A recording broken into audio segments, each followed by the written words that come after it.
I think you might notice a little bit of a different voice right now leading you off. That is because I, Yehuda, the original guest star. You're not a guest. You're one of us. We have to be switching our whole name because of you. No, Don't give away our secrets. But you knew, like, the Ravens need one touchdown. Like, the Broncos might score one more field. So if you get one more touchdown, you win 10-9 call it a day. You can win 10-9. I'm going to go with the Commanders as well, just because it's too much of a question mark over there under center for the...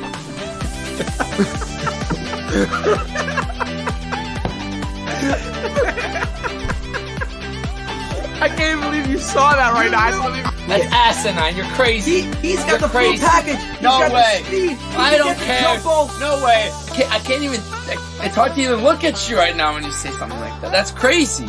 Okay. And guess what? In basketball, you use a basketball. In football, you use a football.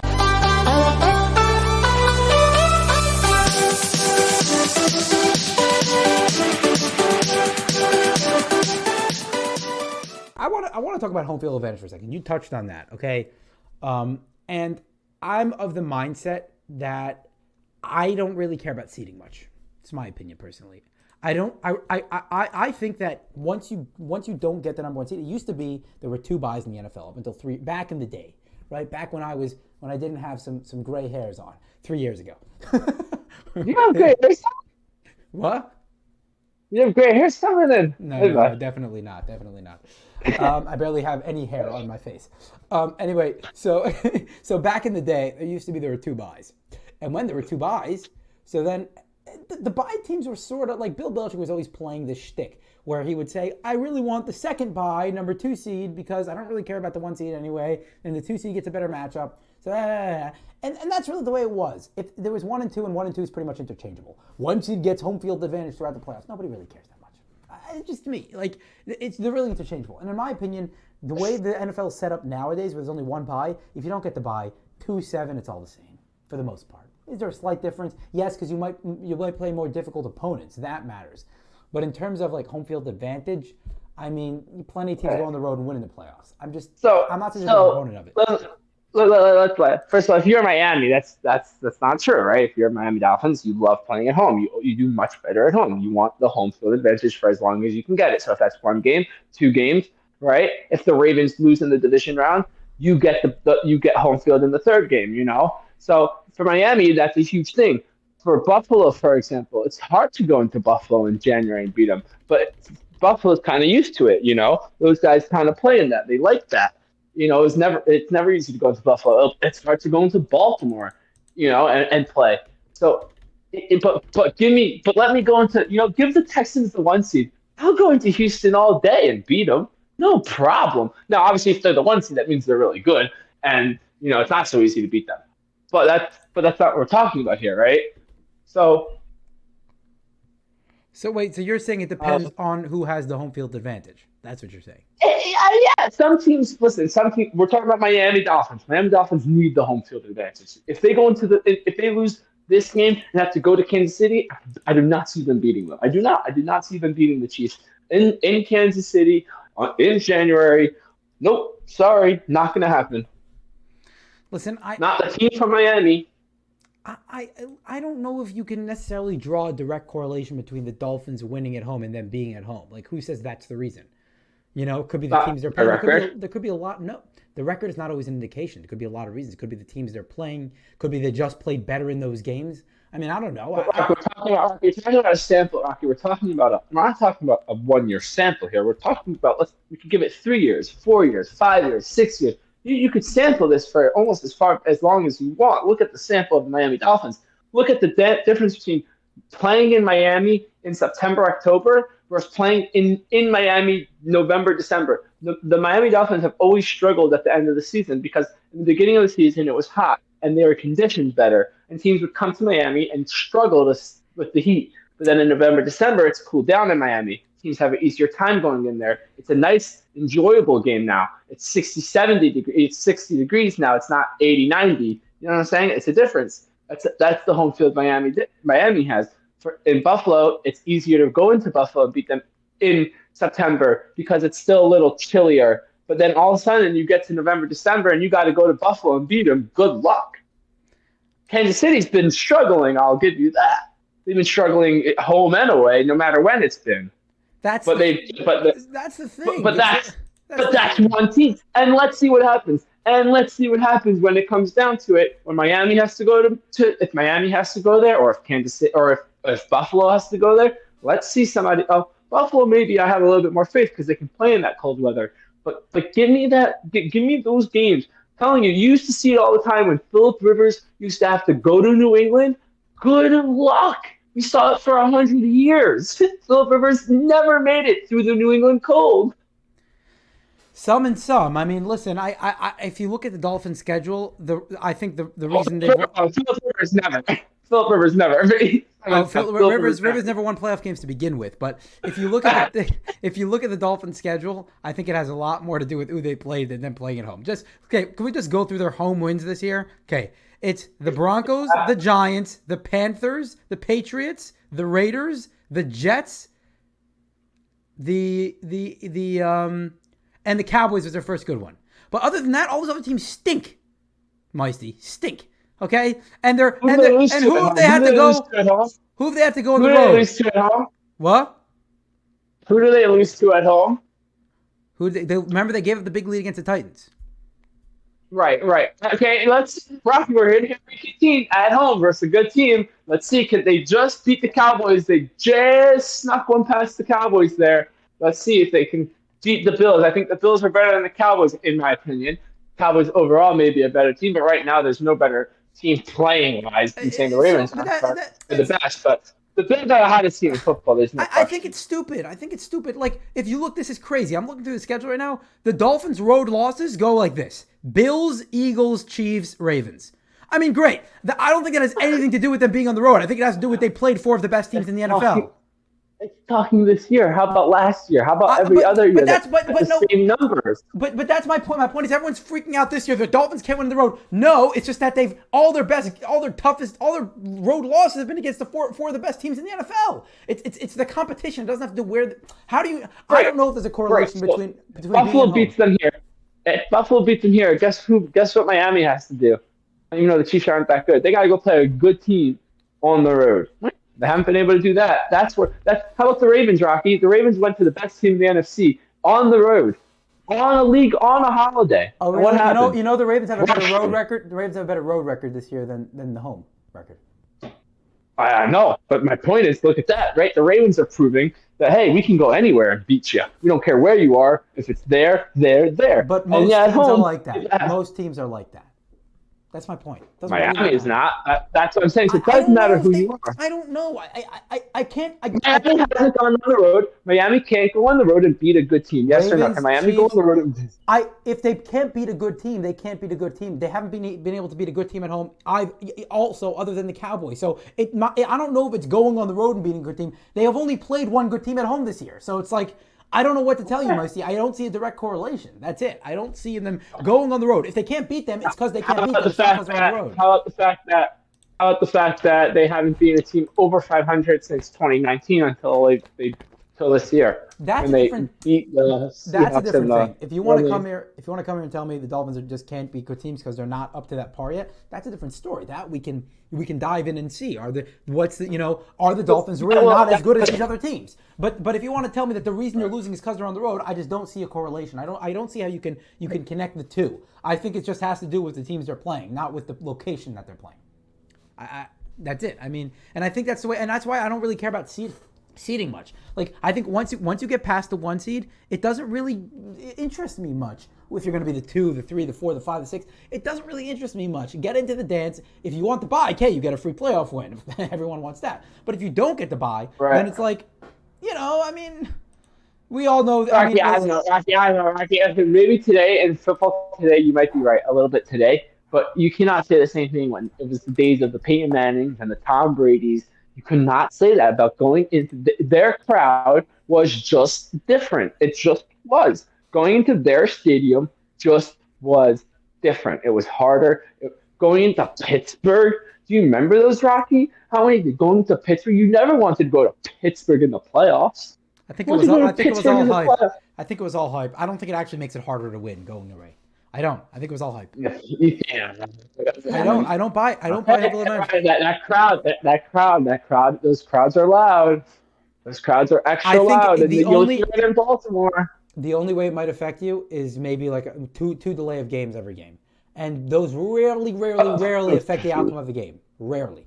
So that's really all it does. I mean, listen, if you look throughout history, what's the home team's record throughout history? They win about 51% of games. So is there an advantage there? Yes, but it's so slight that it's like we make such a big deal about it, and there's barely any advantage there. You take every advantage you can get. You take every advantage you get. If you can get a home game, you get the home games. I'm sorry, that doesn't not make a difference. It makes a difference. But again, you can't sit here and tell me it doesn't make. I think that the If it reason makes most a slight difference, it makes a slight difference. I think that That's how Belichick has 7 rings because of slight differences. I think that the reason most playoff teams have good home records is because they're generally the better team, not because they're playing at home. Because if you're playing at home, it means you're a higher seed. It means you're a better team generally. So I don't think it has anything to do with playing at home. Why are you the better team? You won more games. Because you won more games. And then you won more games. You won more games. Even though it's not true because Buffalo might win more games and they won more games than or Miami, and they're gonna have to go on the road. Not always, right? The team with the better record is not always. I would hold that you match everyone up in the seeding, and then whoever has the better record gets the home game. I'm serious. If the Wildcard team has a better record than you, you suck. Go on the road. That's the thing. I don't really. I mean, fine, you can have that. I just don't think it matters. Listen, I think that I don't think that the team with the better record is always a better team. I completely agree with you. Like, I think the Bills are the second best team in the AFC this year, even though they're not going to have that. They might actually. They might end with the 2 seed, which is crazy to think about. But like we were looking at it a few weeks ago, like the Bills might not make the playoffs, and they're probably the second best team in this conference.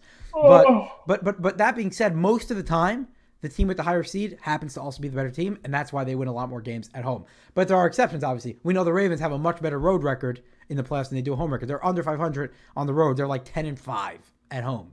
On the road in the playoffs. They're about like 3-4 at home. So, we know the Ravens have a much better record on the road and at home. That's an exception. But my point is that I don't think you can prove a direct correlation. There are some things in the NFL which, sometimes I wish we could see like what's really happening in the locker room. Like, how much do emotions play a part in the game? How much does momentum play a part in the game? How much does this thing we're talking about with the Ravens and the Niners now? This rust thing. This rust. It's clear. It's clearly, listen. It's clearly been proven to be a factor. The fact that it gets talked about, it's not just a talk. It's the fact that it gets talked about. It's there. Can you shake it off? Can you avoid it? 100%. Can you be in Rocky baseball? A hitter's in a drought. He's in a drought. He's just not hitting. He's not hitting. You know what I'm saying? And you're like, dude, you're the Mike Trout. You're the best hitter in baseball, but you're just not hitting right now. And Bryce Harper went like something 40, 50 games, couldn't get a home run. It was like, oh my gosh. And finally you hit one, it's like, oh, that's what he's supposed to do. So it's the same thing. Players can fall into a rut, and they can just, you got it. Yes, emotions play.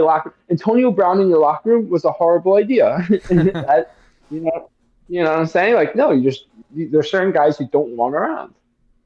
I think for individual players, maybe. I'm talking about more of it as a team. All you know is what you hear, but we don't really know what's going on in the locker room. Is it really affecting the team? Like they've been saying about the Eagles with AJ Brown. The Eagles with AJ Brown. Is he really making?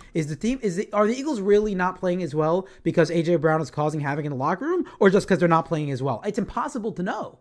It's just it might be true. Yeah, you're saying they're just calling him a scapegoat at that point. I don't know. That's the thing. Is there a correlation? It's impossible to quantify, right? It might be true, but there is never a way to prove it. Listen, it's definitely this. Listen, when a player questions coach, and then other players start to question coach also, when that play comes and that coach says to do X, and players are questioning him, and then they decide not to trust him, all of a sudden, players start doing their own thing now, right? And then he gets another player to do his own thing. Now you have players not listening to the coach or whatever the situation may be. I'm not talking about the Eagles situation. I'm talking about just a general situation that happens. So it's very important for a coach to have control of his locker room. We always talk about that, right? You have to have, yes, it's very important that the team is when Lamar Jackson was in contract talks over the last 2 seasons, he wasn't really injured. He was semi-injured. He wasn't fully injured. We never really knew what the situation was. But we did know that he didn't want to play because he didn't want to get hurt. That we know. right? Mhm. Like he wasn't too happy. Lamar Jackson wasn't playing too great. But then all of a sudden he gets his contract, and all of a sudden here, like he proved in 2019 I could be MVP. Then a couple of years of like, hey, I want my money. And then all of a sudden they gave him the money, and he's like, oh, here I am again. I'm the MVP. You're right. It does matter. It does matter to have players happy. When player happy, other players are happy. Yes, it does make. I think the Eagles. I thought the Eagles losing the Super Bowl last year was going to destroy them. I really did. I thought the whole city was going to fall apart for a minute. I'm not saying that emotions don't play a role. And I'm not saying that the coach doesn't need to have control of his locker room. I'm saying that we don't know if that's what's causing a team's downfall or not. We don't know if it's just they're not playing well. First of all, let's look at the Steelers for a second, okay? This is a great example. The Steelers lost 3 straight. Tomlin did not want to answer anyone's questions in the press conference. He was in a horrible mood, understandably so, right? They had like the worst 3-game stretch in Steelers history, right? Tomlin didn't want to answer anyone's questions. Everyone was saying fire Mike Tomlin. They already fired Mike Canada, right? And everyone's like, get rid of this guy. George Pickens can't block. I mean, it's the whole he doesn't want to block. He's lazy, blah, blah, blah, blah, blah. Everyone's talked. 2 weeks later, Meisty, we are 2 weeks removed from all of that. All of a sudden, everyone, George Pickens, this guy's such a playmaker. I don't care if you can't block. Now we're joking about it. George can't block. He goes out and has 200 yards receiving. Nobody cares anymore. It's like everyone's happy. Right. Everyone's in a great mood. Mike Tomlin's giving drushes. His last press conference was a half hour. He was in such a good mood. We're playing good football. I'm very encouraged by the signs I'm like, what? This guy's a different person. It's 2 weeks. So here's my point. My point is, I don't know if it has anything to do with emotions. I think it just has to do with winning. Are you winning or not? Winning gets rid of all. Oh, 100%. Look at the Ravens. We're winning. The Ravens are winning. Of course, the Ravens are in heaven. After the 49ers lost, they were questioning themselves or whether or not they were legit. Of course, the 49ers are legit. You just came up against a more legit team than you. Right. You came up against a team that's just winning. These are yes. Winning is everything. Yes, when you're winning, everyone is happy. I tell this to when I play in like a rec league. Into basketball, football, baseball. I say it all the time. I say, guys, like, we're here to have fun, and winning is fun. So let's go win. Right. Like, right. Like I know we're here to have fun. Cool. Winning is fun. Like losing is not fun. No, agreed. Sorry, it's not. We had this discussion on the way up to our producer Morty's wedding, and we discussed: do you play sports to win, or do you play sports to have fun? And you made a distinction between amateur sports and professional sports, but we both made the point that at the end of the day, what makes sports fun is the competitive nature of it. Is you play to win the game. You play to win the game, even if you don't win. It doesn't mean you're competitive. If you're correct, competitive game, yes. Correct. You play to win, and if you don't win, you don't win. Fine, doesn't mean you didn't have fun if you don't win, but you still play to win. That's the objective, right? You still yes. After the loss, you can look back at the game and say that was a fun game. Sucks that we lost. Correct. Yes, but at the moment, like when it comes to press conference time, 10 minutes, 20 minutes after you just lost a heartbreaker, I don't know. I'm still in awe of players and coaches holding back the emotions after a loss, not just being like, screw you all, hate this, screw this, F that, F this, F that. Just rant. I would do it every single time. I would just go on a whole cursing rant of why. If I was a coach, I would call out every single player for why we lost every single game. I'd be fired after 2 weeks. That's why I'm a podcaster, that's why I'm trying to do this on a podcast, not a coach. But I would scream at each player, you lost because you didn't do your job. No, I'm with you there. I'm very impressed by the ones that keeps their composure after losses, and especially tough losses. Like McDaniel, after they blew that lead against the Titans a few weeks ago Monday night, he's there and he's upset. Don't get me wrong, and he said we didn't do a good job, and but he didn't get upset. He didn't raise his voice. Lions with the referees, like Dan Campbell, even Dan Campbell, as much as he was upset, that's all Dan Campbell gave us. Like Dan Campbell, the referees just blew the game for you. Actually, Campbell was good in the press conference. He started to get upset and he caught himself. He's like, I don't want to get upset. I'm sorry for getting upset at you. He apologized. I'm very impressed. I think these guys got to do some meditations or something for this because it's got to suck to lose. You put in all that work, right? All that work. You prepared. You have your game plan. You think you're going to win. Most coaches going into the game, they think they're going to win. And then you lose, especially to have a tough loss like that. And you keep your composure. I'm with you. It's impressive. It's very impressive. And then you want to talk about the officiating, right? That's a whole different topic. But also, I used to be okay, this is a little bit of a tangent, but I used to be of the opinion that, refs basically do a great job because the NFL is a very, very fast game. And if you've ever sat close to the field in an NFL game, you don't process what's happening until a few seconds after it happens. Like, that's how quick these players are. It's so fast. It's like on another level from college. It's so fast. And the fact that they get 95% of the calls correct in terms of ball placement, in terms of first down, not first down, when everything's happening so quickly, means that they've really trained their eyes and trained their brains to think in a certain way, and they do a great job. This year has put that into They question. do get paid millions. What? They do get paid millions of dollars to do Correct, this. but it is a skill. I don't think I think if we went out there, we'd be way worse than them. That's all I'm saying. But if you went out with a bunch of people at our level, you know what I'm saying? Then we would look like them, and then the people who aren't as good as we are would be like, wow, Right, they are just the top. They are just the best. Correct. No, I understand they're the best, but this year they've made some pretty blatant mistakes, and it obviously culminated in that in the thing against the Cowboys Lions, which was just the worst of the year.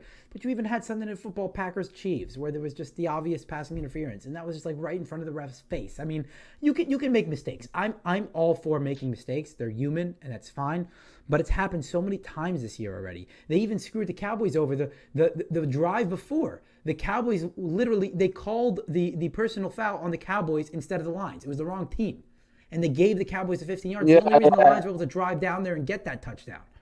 So, you know, I like this year sort of convinced me otherwise. I still respect the refs, most of them. By the way, Brad Allen, that crew that did this whole thing against the Cowboys Lions, they're doing the Steelers-Ravens game this week. So good luck to them. Oh, who cares? Who cares?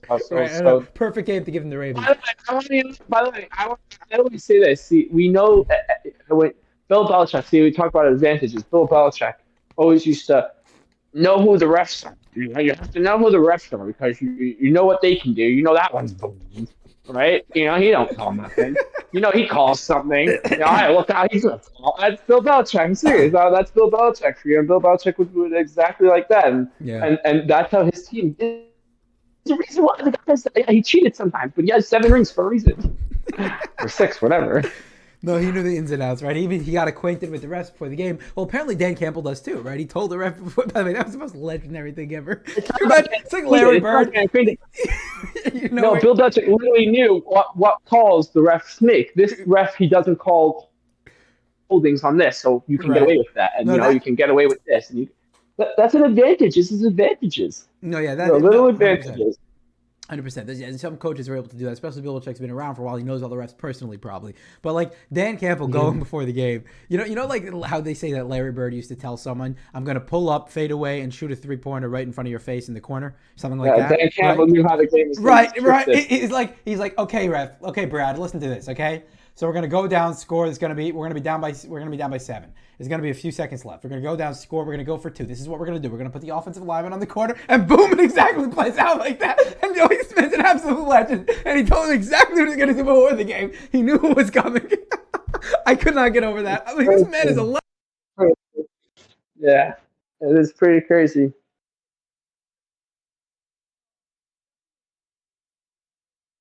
Uh-oh.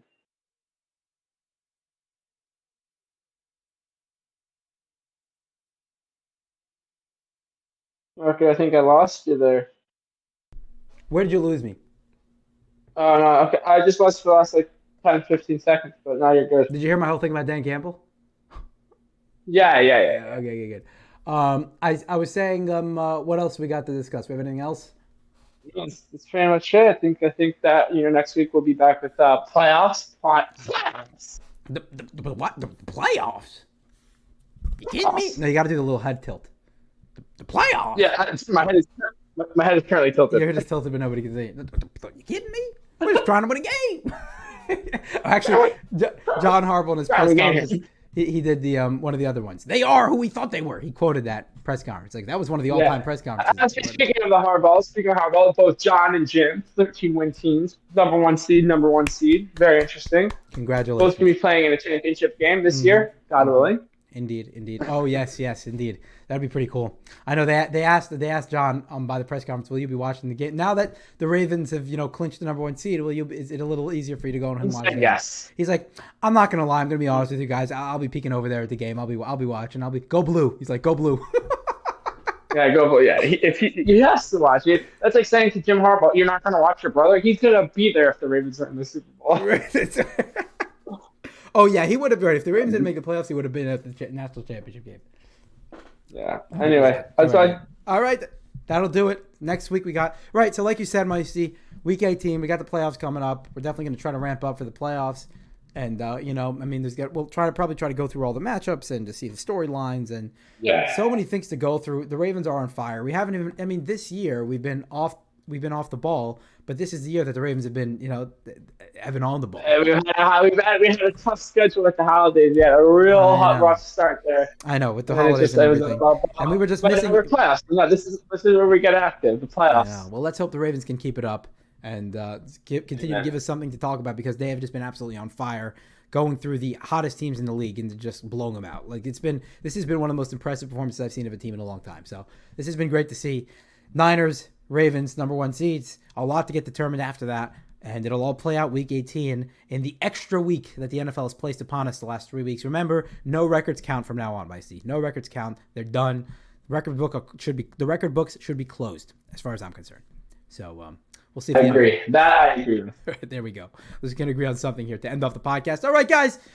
Take care. Remember to subscribe on YouTube, of course. Watch our videos. You can watch our podcast video on Spotify. You can hear it on Apple and various other podcast platforms. Subscribe, hit the bell, get notifications every time we release another podcast. And, of course, remember to have a wonderful weekend.